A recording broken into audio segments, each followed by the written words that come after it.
नमस्कार। जय हिंद, जय भारत। आज 7 नवंबर का दिन बहुत ही महत्वपूर्ण दिन है, क्योंकि ये हमारे राष्ट्रगीत वंदे मातरम के 150 वर्ष पूरे हो गए हैं।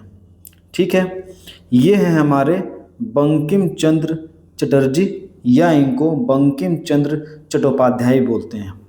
7 नवंबर 1875 को बंकिम चंद्र चटर्जी ने नवमी के शुभ अवसर पर इसकी रचना की थी। ऐसा माना जाता है कि उस समय वो बंगाल के किसी एक ट्रेन में सफ़र कर रहे थे, उसी ट्रेन में इन्होंने इसकी रचना कर दी थी। इसका जो प्रथम प्रकाशन हुआ था, पहली बार साहित्यिक पत्रिका एक थी जिसका नाम था बंग दर्शन में प्रकाशित हुआ था। ठीक है, तो इसका प्रथम प्रकाशन हुआ था बंग दर्शन, जो साहित्यिक पत्रिका थी उसमें। इसके बाद इनकी एक प्रसिद्ध उपन्यास थी, इसका नाम था आनंद मठ। आनंद मठ में 1882 में प्रकाशित हुआ, और इसका आनंद मठ का हिस्सा कब बना? 1882 में इनका हिस्सा बन गया। ठीक, इन्होंने लिखा था। बात समझ में आ रही है?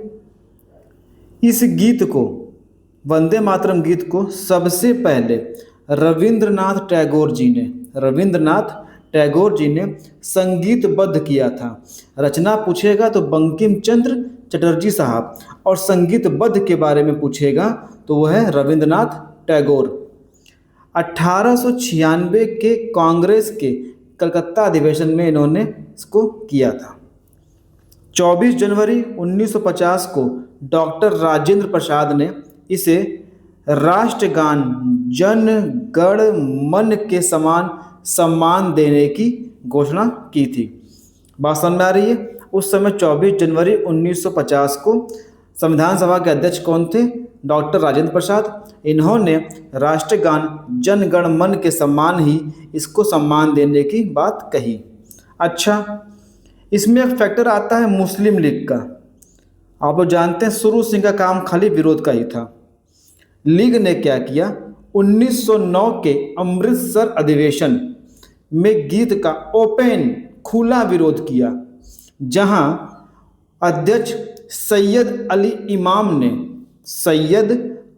इमाम ने इसे सांप्रदायिक और इस्लाम विरोधी करार दे दिया था। बात समझ में आ रही है? इसके बाद विवाद इतना बढ़ता जा रहा था। इस विवाद को देखते हुए कांग्रेस कार्य समिति ने 1937 में विवाद को खत्म करने के लिए वंदे मातरम के केवल पहले के 2 छंदों को ही राष्ट्रीय गीत के रूप में गाया जाएगा, ये निर्णय लिया। क्योंकि पहले के जो 2 छंद थे ये किसी भी समुदाय के नहीं थे, ये राष्ट्र के प्रति थे, और जो बाकी के छंद थे उसमें हिंदू देवी देवताओं का वर्णन था। ठीक, तो इसी का विरोध लीग कर रही थी। तो कांग्रेस ने ये 1937 में विवाद को खत्म किया और वंदे मातरम के केवल पहले के 2 छंद को ही राष्ट्रीय गीत के रूप में गाया जाएगा, ऐसा बोला, ऐसा निर्णय लिया। अच्छा, 1950 में क्या होता है कि संविधान सभा ने वंदे मातरम के केवल पहले 2 छंद को ही भारत के राष्ट्रीय गीत के रूप में अपनाया था।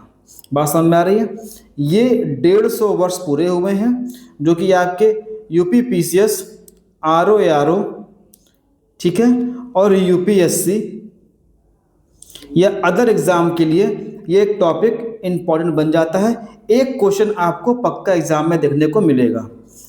PCS लवर चैनल को आप लोग सब्सक्राइब कर लीजिए और अधिक से अधिक आप लोग शेयर कीजिए, तभी एक मोटिवेशन अंदर से आता है। ये हमारा इंस्टाग्राम हैंडल है, इसको भी आप लोग ज्वाइन कर सकते हैं।